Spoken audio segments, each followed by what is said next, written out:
always craved a simple, serene wedding, a quiet celebration of love, a stark contrast to the chaotic whirlwind my life often felt like. After 5 years with Mark, my rock, we were finally going to tie the knot. The vision was a rustic, intimate affair, a reflection of our shared souls, a celebration of nature, quiet evenings, and genuine, unadulterated connection. However, my sister Sarah had a different vision. Her vision was a full-scale theatrical production, with herself as the sole star. Sarah, in her essence, was a walking, talking embodiment of entitlement, a force of nature that demanded to be the sun around which all other planets revolved. Since childhood, she'd been the center of attention, the one who dictated the rules, the one whose needs always took precedence. And my wedding, apparently, was a direct assault on her perceived status as the reigning monarch of our family, a cosmic injustice that required immediate and drastic rectification. The red flags unfurled like crimson banners the moment I announced my engagement. It was a rare family dinner, and I was radiating happiness, finally ready to share the joy that had been blossoming for months. Sarah's reaction, however, was less than celebratory, more akin to someone witnessing a pest infestation. "A rustic wedding," she said, her voice dripping with condescension, the kind usually reserved for discussing the hygiene of public restrooms. "How quaint. Are you sure you don't want something a little more grand? Something people will actually remember instead of forgetting 5 minutes after it's over? Something that won't make us look like we raised a barn animal?" My parents, ever quick to appease their golden child, chimed in, their voices a chorus of agreement. "Sarah has a point, dear. It's your only wedding. Make it memorable. Don't you want to make us proud? You don't want to make us look like we don't have taste, do you?" Then came the maid of honor debacle. I had a few close friends, women who had stood by me through thick and thin, but Sarah insisted, her voice taking on the tone of a benevolent dictator. "It's tradition," she declared, as if that settled the matter. "Besides, who else would handle all the details? You know you're not organized enough for that. You would just mess it up and make us all look bad." My parents nodded in agreement, their faces etched with unwavering support for Sarah. "Sarah knows best, dear. She has a much better eye for these things. She is just trying to make this less stressful for you. She knows you can't handle it." From then on, it was a constant barrage of suggestions, which were really thinly veiled attempts to hijack my wedding plans. She wanted a bigger venue, a more extravagant dress, a larger guest list, all things that would put her in the spotlight. She even tried to convince me to change my wedding colors, claiming they were too muted, too boring. "It's your wedding," she'd say, her voice dripping with saccharine sweetness, "but I'm just trying to help you avoid any regrets. Trust me, everyone will be talking about how bland it was, how much better my wedding will be. You don't want people to think you have no style, do you?" My parents echoed her sentiments, their voices a constant refrain of, "Sarah is just looking out for you, dear. She only wants the best for you. Trust her judgment. She has such great taste." The bachelorette party was another battleground, a clash of opposing forces. I wanted a relaxing spa weekend with my closest friends, a chance to unwind and de-stress before the big day. Sarah, however, had other plans, plans involving flashing lights, overpriced drinks, and questionable life choices. "A spa weekend?" she scoffed, her eyes rolling so dramatically I feared they might detach. "That's so boring. We need to go to Vegas, get wild, have a real party. You're not getting married every day. You're going to regret this, and I'll be there to say I told you so. You don't want to be the boring bride, do you?" And again, my parents sided with Sarah, their voices a chorus of encouragement. "Vegas is more fun. Don't be so boring, dear. Sarah knows how to throw a party. She wants you to have a good time." The real chaos began a few months before the wedding. It started subtly, almost imperceptibly, but the escalation was swift and relentless, a carefully orchestrated campaign of sabotage. The first incident was the dress drama. I had found the perfect dress, a simple, elegant gown that made me feel like a princess, like a woman ready to start a new chapter. During a fitting, Sarah accidentally spilled red wine on it, the crimson stain spreading like a malevolent omen. "Oh my God, I'm so sorry," she exclaimed, her eyes wide with fake remorse, the kind that could win an Oscar. "I'm so clumsy. You know I always ruin nice things." My mother dismissed my suspicions with a wave of her hand.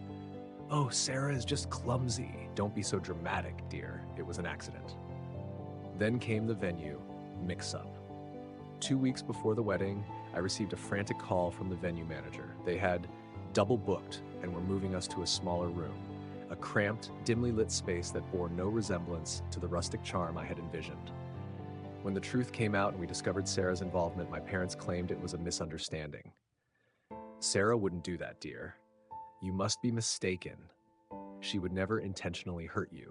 You are making things up." The bridesmaid dress debacle was another low blow, a calculated move designed to create chaos and discord. She offered to order the dresses online, claiming she was trying to help by getting it done early, a thinly veiled attempt to assert control.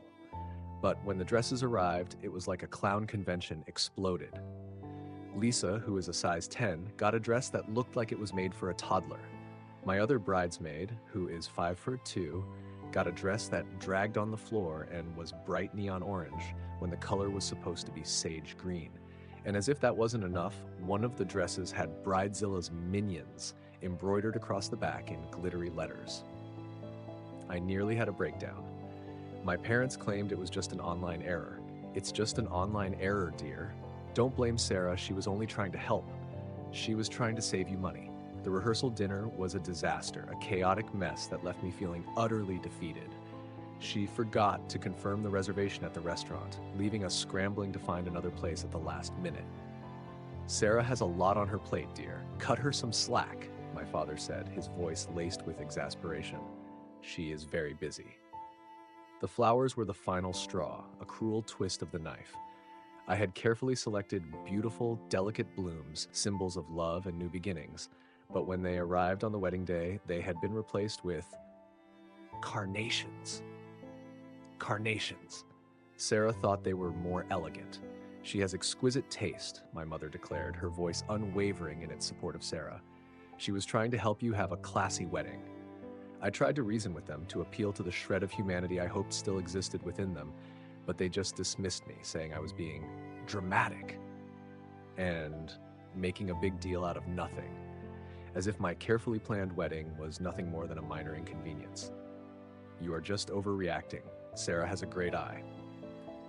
Despite the chaos, I was determined to salvage my wedding day, to reclaim the joy that had been systematically stolen from me. I had Mark, my amazing friends, and a family who, despite Sarah's toxic influence, loved me, a support system that would act as a bulwark against her malice. During the ceremony, just as I was about to say my vows, Sarah stood up, her movement a jarring interruption to the serene atmosphere, a deliberate act of defiance. "Excuse me," she announced, her voice echoing through the room, cutting through the hushed anticipation like a shard of glass. "I have something to say." She proceeded to launch into a speech, a rambling, self-centered monologue about how my marriage was a mistake, how I was making a fool of myself, and how her love life was so much more interesting. Then projected humiliating photos of me from my teenage years, complete with braces, awkward poses, and questionable fashion choices. My parents watched, nodding approvingly. "Sarah is just being honest, dear. She cares about you and wants to make sure you make the right choice. She is just trying to protect you." My friends and family finally spoke up, their voices a chorus of righteous anger. Lisa tore Sarah apart, her words a masterclass in controlled fury. "You are a toxic, narcissistic parasite, Sarah. You've spent your entire life tearing down your sister, and we're done watching it happen. You are not a good person, and everyone here sees that." My parents looked bewildered, their faces etched with disbelief. "How dare you speak to Sarah like that? She's your sister!" my father roared, his voice laced with indignation. "You are all being disrespectful." Mark took my hand, his touch grounding me. "Let's finish this," he said, his voice firm and unwavering, and we did. We said our vows, and we made it official. Later, in the quiet of our room, I saw the worry etched on his face, a faint line between his brows. He held me close, his embrace a silent promise to shoulder this burden with me. "They don't understand you," he whispered, his voice thick with a restrained anger I rarely saw. "They don't deserve you." I knew he struggled with the concept of family turning on their own, a concept so foreign to his own loving upbringing. The reception was interesting, to say the least. Sarah tried to act like nothing had happened, attempting to rejoin the festivities with a forced smile and a veneer of nonchalance. My parents encouraged her, their voices a constant stream of reassurance. Don't let them ruin your night, Sarah. They don't understand you. You are the star. She eventually stormed out, her exit as dramatic as her entrance, and my parents followed, their voices echoing in the empty hall. They don't understand you, Sarah. They're just jealous of your talent and beauty. You are the best of us. The next day, my parents called, their voices laced with indignation. You need to apologize to Sarah. You embarrassed her in front of everyone. You ruined her night. I went low contact, a difficult but necessary decision to protect my own well-being. The first few weeks were a blur of anxiety. My chest felt perpetually tight, like a vice squeezing my heart.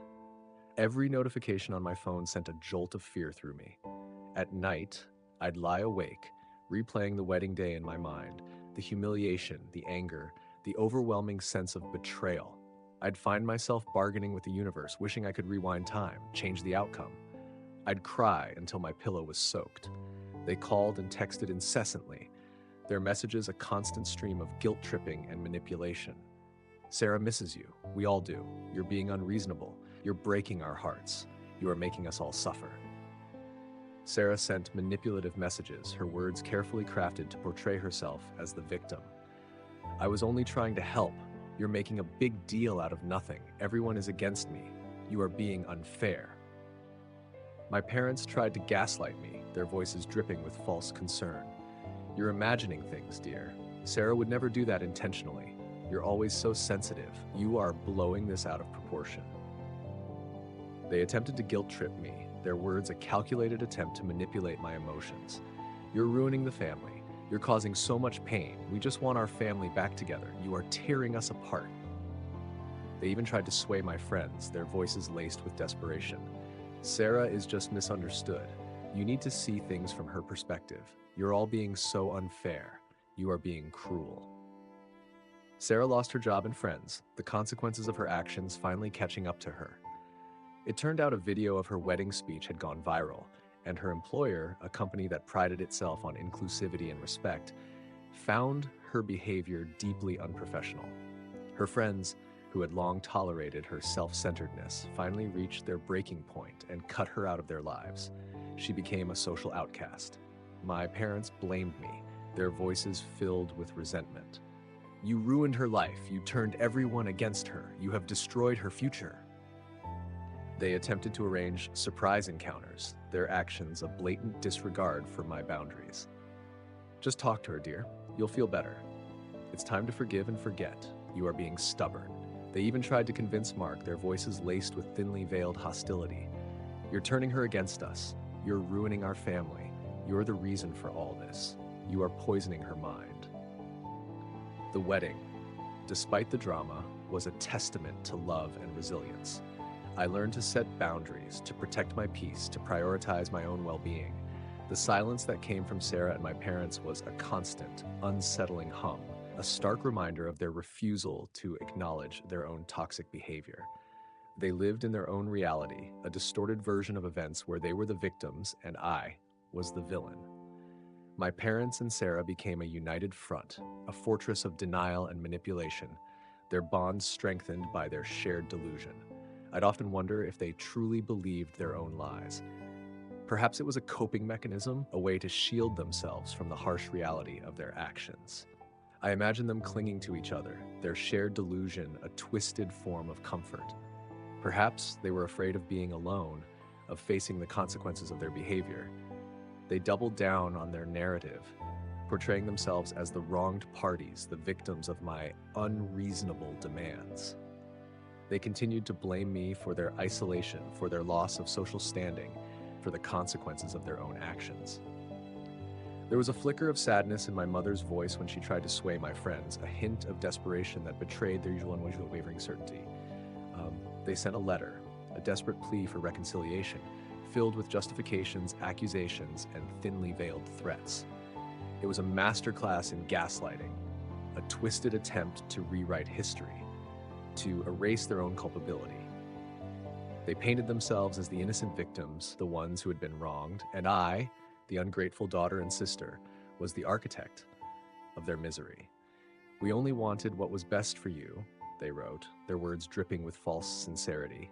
"We only wanted you to be happy, but you've turned your back on us, on your own family. You've chosen him over us. You've ruined everything. You have destroyed us."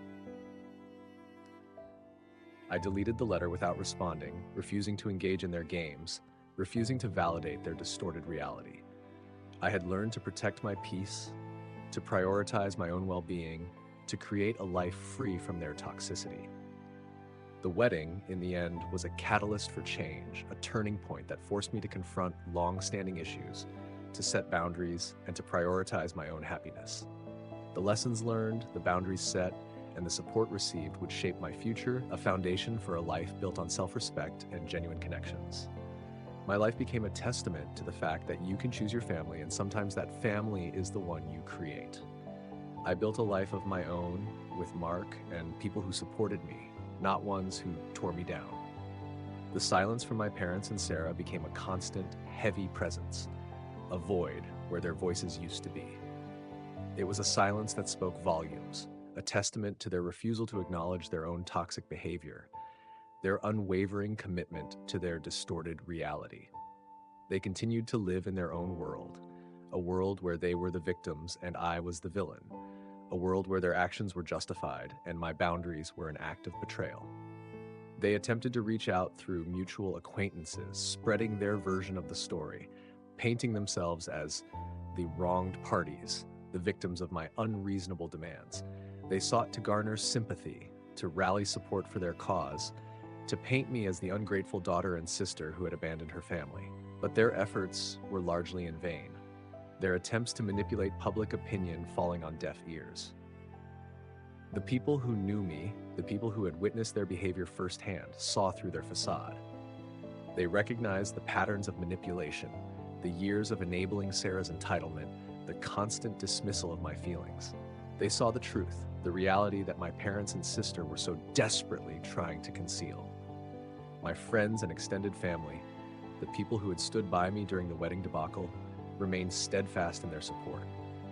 They became my chosen family, a network of genuine connections that provided the love and support I had always craved. Lisa, with her fierce loyalty, organized a healing brunch, a gathering of my closest friends where we shared stories, laughed, and cried. She reminded me of my strength, of my resilience. My cousin, David, a quiet, gentle soul, sent me handwritten letters filled with words of encouragement and affirmation. He reminded me of the good that existed in the world. They validated my feelings, affirmed my boundaries, and celebrated my strength. "You did the right thing," they would say, their voices filled with unwavering support. "You deserve to be treated with respect. You deserve to be happy. We are proud of you." One evening, we gathered at Mark's and my apartment, a makeshift family dinner, filled with laughter and shared stories, a testament to the power of chosen bonds. Mark, my anchor, remained my constant source of strength.